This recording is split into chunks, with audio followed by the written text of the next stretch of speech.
All right, y'all. What's going on? This TCC.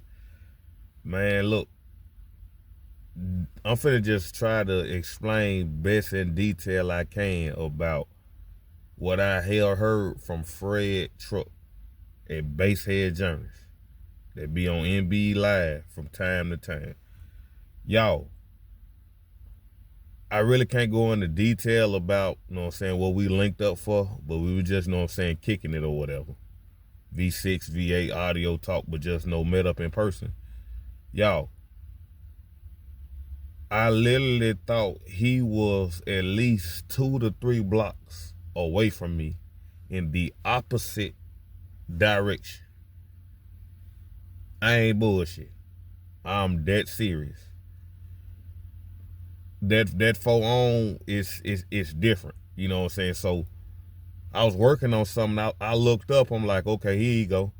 Hold on. You was coming from that direction? I thought you was coming from that direction. Just listening to y'all, like hearing it, like hearing somebody approach or whatever, you won't know the direction. You know what I'm saying? Riding with it because we had like a few things to pick up, or just listen to his audio system, how he got it tailored so far. You know how the push is like 1 ohm these days, right? You know what I'm saying? Like much power as you can go 8,000 watts, 10,000 watts, 17,000 watts.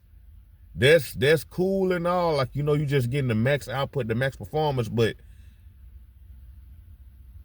trying to hear every detail like of a song, when it's set at 4 ohms, it's easy to tell which note is supposed to be deep and which note is supposed to be louder. If that makes sense.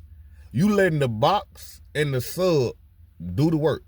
You ain't long as he got the signal and you got, I guess, some power of the power, you letting that work.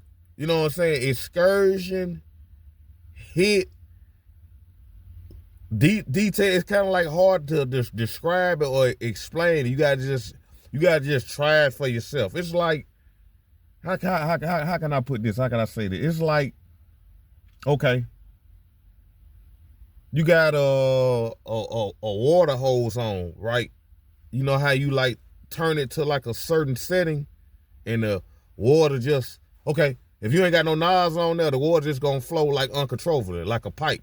The bigger the pipe is, you know what I'm saying, the more water get out. Well, picture having like a nozzle. I got like a, what do we call it? It's assembled by U.S. veterans. I can't remember what the name of that nozzle, but it like had 3 different settings on there. It's still all control. Picture that control in the subwoofer audio environment, if that makes sense. I'm gonna try to come up with something better to like really describe it, but it's like you can tell which note is supposed to be like there and over exaggerated or just there. Man, just try it, y'all. Just try it. All right, that's my 4 ohm testimony. Fred, keep doing your thing. NBE, we getting well. We still here, big baby. Before it get dark, y'all, I'm finna go from this, all right, to this, to about warm up. Just see what it's talking about. We finna see what this do in a minute.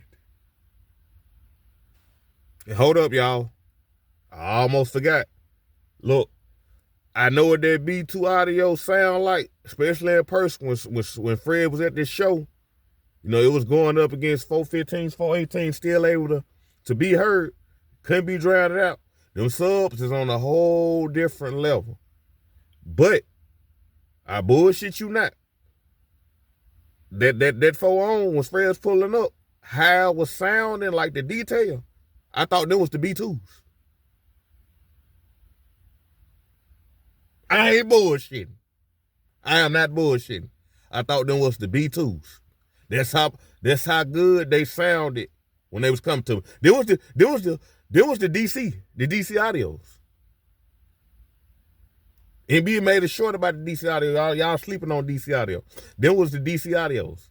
So if the B2 making all that noise and ruckus at 1 ohm, And it's already tailored like for a good sounding driver, but with still extreme output. What the hell that damn thing sound like at 4 ohms?